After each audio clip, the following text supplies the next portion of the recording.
it has really been a struggle, really getting into the groove of volume 4. I know what needs to happen. It's just, as an artist, the energies have to be there. I don't know, because everything I've been doing has kind of been sucking ass.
Like, this is a random page.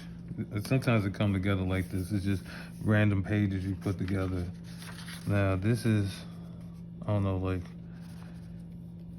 in volume 4, this is idea that during the war, the Civil War, like, Gally the Gun, he personally buried everybody that he killed. And that was, you know, because he's a very sensitive character, and that's the least he can do. That's the least he can do to atone for the murders he committed. But albeit in war, that's just how he felt.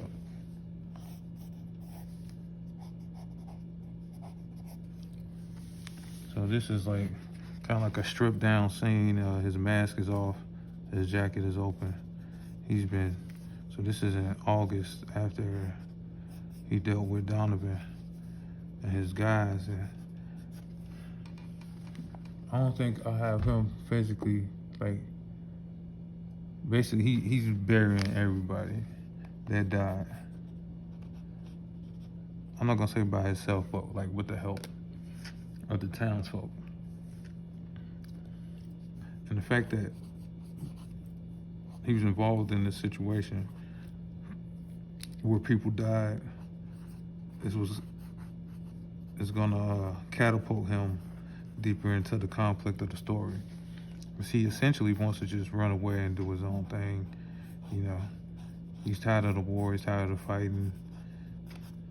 He just wanted to capture Donovan, to force him to confess, to clear his name so he could finally be free, being an ex-slave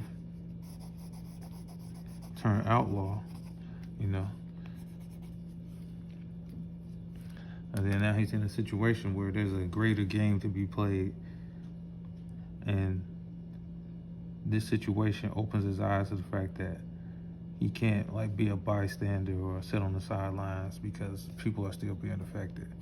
He's still being affected. Like, there's no escaping this situation. So he's gonna get in there and do what he has to do. Now, this is essentially Sasha in training. So she's with King Ja and the orphans, and she's gotta get ready. She's gotta train for the tournament. And for 2 reasons, maybe 2 or 3 reasons. Like, one reason is, you know, Bianca wiped the floor with her. Spoilers if you haven't read my book.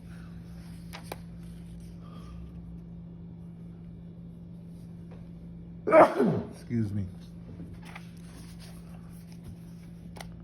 And then she also has to train because it's necessary for her to go through the trials to face Bianca in the tournament to finally get her revenge.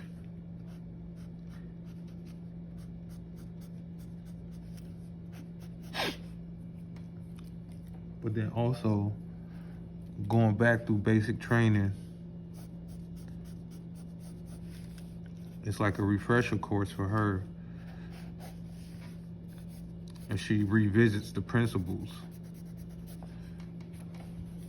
that made her strong in the first place. And you know, sometimes when you revisit things, you know, the information becomes new again, and you see things that you might have overlooked. And really, like, what I'm trying to get through is like a cover, and it's kind of like a costume change. Like, you got flashbacks of her wearing a full gi and not her traditional costume. You know, she's training with her grandfather. So it's like, I've been trying to decide, like, as she trains with Ja and the kids, do I want her back in full gi? Is she gonna, like, cause right here I got it like in the top half of the gi, and underneath it's like part of her costume without the bells and whistles. It's kind of stripped down with just the basic outfit. And she's not wearing her boots or gloves. It's just the hand wraps and the feet wraps. And she doesn't have like that war dress on with all the tassels and whatnot. But she put the gi on top. But also toyed with the idea of just putting down the whole outfit and just have her wearing the gi and see how that works. But ultimately, I'm trying to figure out a cover for Volume 4. Like, cause really Bloody Knuckles, it's kind of like my Street Fighter series. One thing I wish, and I think it really hurts the fighting game genre, is the incomprehensive, stories. And cause you got all these different characters, different like stories for Street Fighters, all fighting games are like all over the place. The canon is just like ridiculous. Like there really is no canon. And I thought that like with Street Fighter comics or Street Fighter movies, like they would introduce some sort of canon, which it's more like lore, which is, that has an effect of its own to have Street Fighter lore versus a canon story. Two different things, two different concepts. But Bloody Knuckles is kind of like my Street Fighter.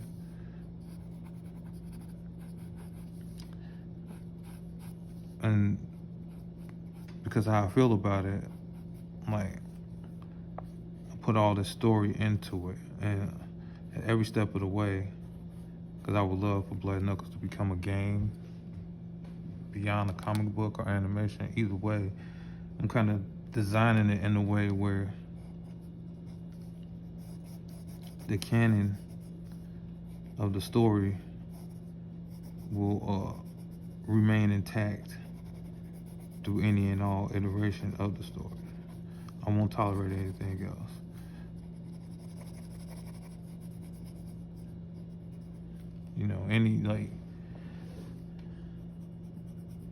With Bloody Knuckles especially, there's no room for reimagining. It's really building this style around it and this approach, and it's like, okay. But if it goes into a different medium, it's not about being stuck to that style. It's about how do we expand on it and bring it to a different level. And so, that's what I've been working on. Because right now I'm in the sketchbooks. I'm trying to get to the point where I'm getting deep into the black book and putting down the concrete stuff. Because where am I at right now? Let me flip it over. Because I got some now chain gun, soon to be cover art. And then we got the first panels. I stopped here because I didn't like these panels. Like when I did it in the sketchbook, it came out right. And I don't think it's the shot choices. Maybe it is, but it's like the energy when I was drawing this, it just wasn't fully there. Like I feel like this came out okay. I like this. This is decent. I'm gonna still make this the cover. Or a splash page. Now that I'm thinking about it, when it comes to cover art, all the cover art is gonna be different, but I continue to make these splash pages. They're kind of like chapter breaks or introductory pages. It's just giving you a little taste of the story or setting the mood. And when I started here, I was like I did this and I was like, oh God. And I went here, it's like, okay, whatever. And then I got here, like maybe, and it was like, blah, blah, like, and it's like, oh, Jesus Christ, and then we get into here. So, and I kind of cleaned it up here, and I get here, I'm like, okay, I saved this. And so then I make the, and I made a video, and I was saying, like, I can fix this when I take it to the iPad. And then I really like this. So this is like the official chapter break, chapter 4 of Bloody Knuckles. And So this is going to be another splash page where I come in with, and I was just showing you kind of like this picture here, you know, him standing there, or maybe this, but like right here he has a shovel over his shoulder. You can't really see that, but the way it came out, it was just trash. So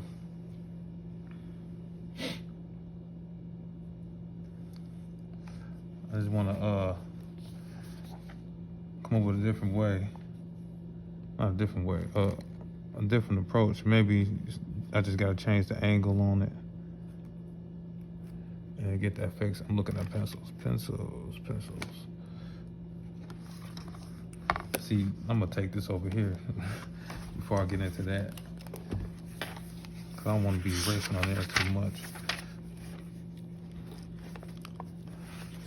I'm gonna draw on top of this. That's awkward. And this is when you get into these times and not knowing what to do, you just start doubting everything. Like, I had to go inside my book and really look at my book and see that, okay, I have a certain quality here and I gotta stick with it, because it's like you start doubting yourself and then you start thinking like, oh, everything I do is trash. Let me improve. And then you change your whole style, and that's how you get down the rabbit hole of perfection, and you never dig yourself out and nothing ever gets done. So I really gotta revisit my book and like, okay, this is dope. This is dope. Say it to yourself. You gotta know what you're doing is dope.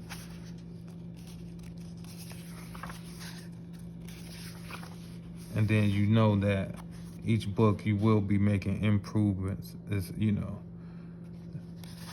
in increments, measured improvements, where you're not defining the style, and just improve. Look at the style and improve the style as you go along and make it more you. And that's refocus. So what I want to get into is changing this angle. So initially I had him like kind of like, you know,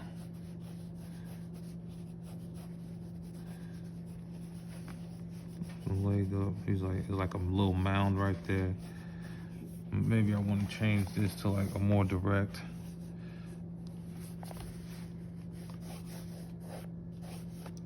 Pose. It may seem more basic, but kind of like,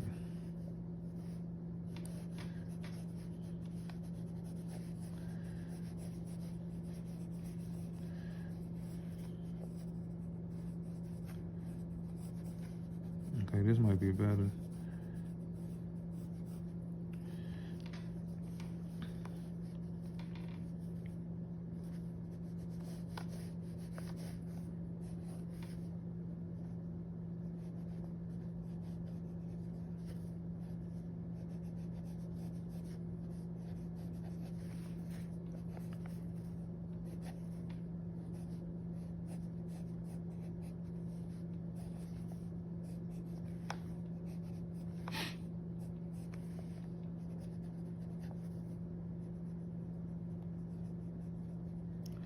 Do I want to take the mask off?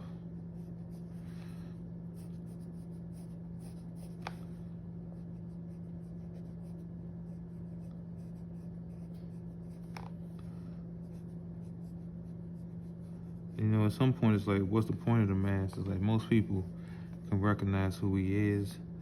The point of the mask for Gally is like, it's like he's really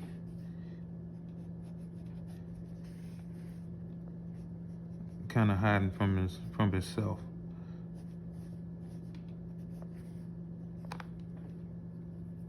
Okay, now I really like that.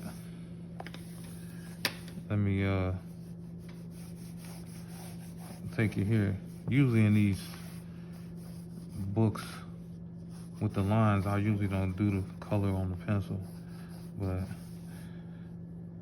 because I don't care about them smudging. I don't care about the smudging in here, but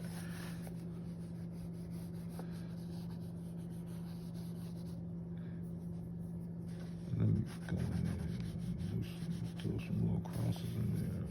Bow. There we go.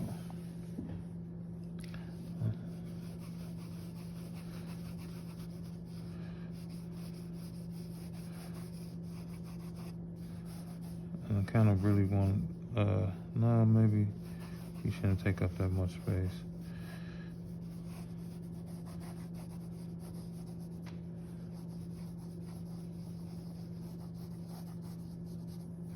Let me bring the mound down a little bit.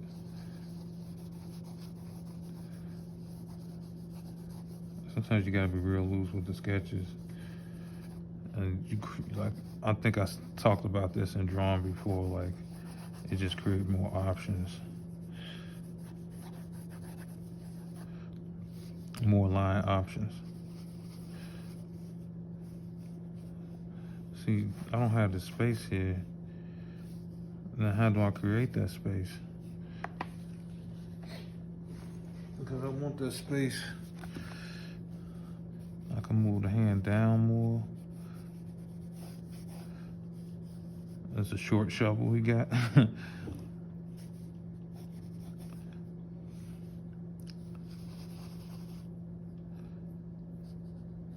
Because it seems like you got more space over here. Is it kind of equal? Maybe not.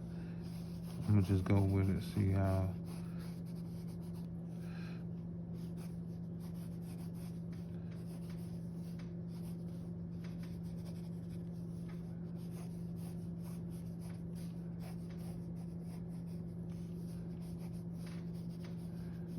And you know, this is kind of, you know, in the hero books, you got the shirtless shot. Like, look, he's swole. Check it out. No. But then also with Galley, it's like opportunity to show his scars, and it really brings home, like, okay, this is not this invincible character. He's taking a lot of damage, and it's like, is the damage from the fact that he was a slave, or was it damage from the war? And the answer is both.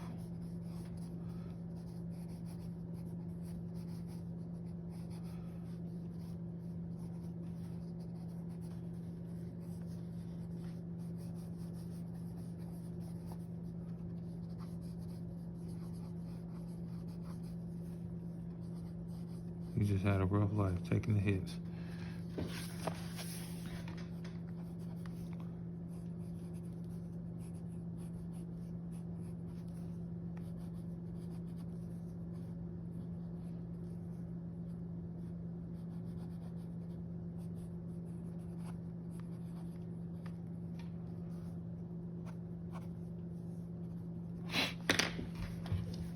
Okay, now I'm digging this. I'm not gonna lie, I really had to force myself at the table today, and it was just a real struggle to get here. But I'm glad I did, because now I'm like figuring this out. And I know when I do this, when I take it from here to here, I'm gonna get the spacing better, so that might mean making him smaller. I like how big he is, but then I gotta figure out this whole thing with the shovel. Because I guess he has more space here, but then if I was to be more realistic, that means the border will come out further. But what I want to do more of my art is fill up all these empty spaces. So that's something I'm gonna be working on, and you're gonna see I'm gonna get better at the background. Because sometimes I'll be like, I just forget about the background. But I do, I try not to forget about it completely. And I like to open shots with background sometimes, or setting the scene, establishing shots so we know, so that the audience know, okay, what's the stage? Where are we in the story right now? Physically, the location, which is always important.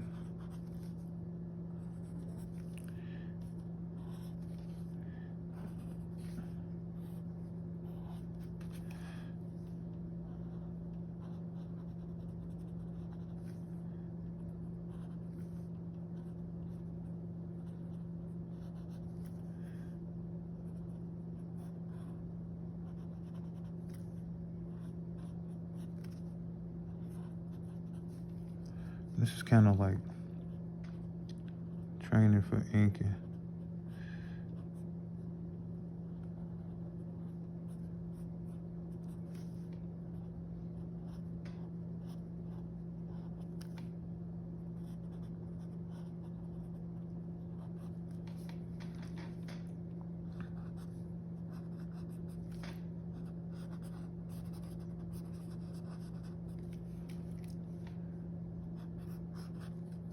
That's kind of what I want to get at. And inking other people's work is kind of like, it helps me remember the process of what I'm going through. It's like, I forget I'm inking my own work, you know. And the point of inking is to enhance, not just trace the lines, you know. Sometimes, you know, I get caught up in the work and I tend to forget that.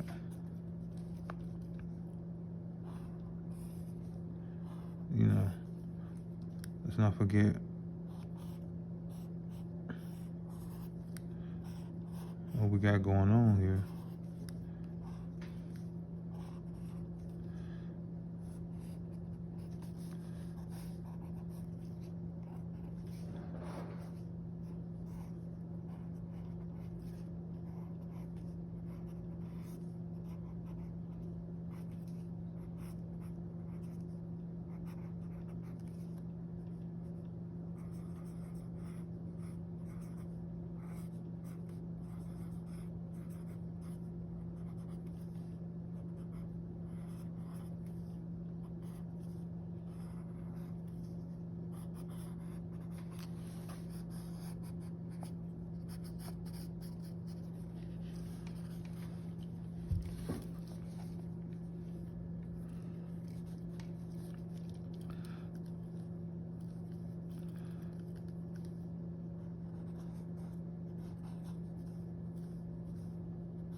So,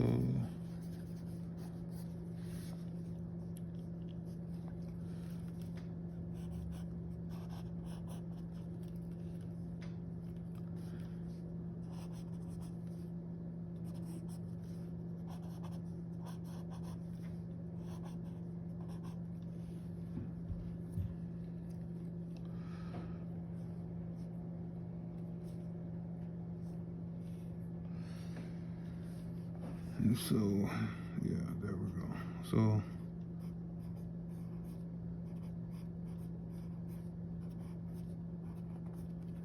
I like this. I don't know how well people can see it, but it's a step in the right direction. And then, you know, this is kind of like Galley without the mask. And I think I do want to show this, because it's kind of like peeling away the layers of the character.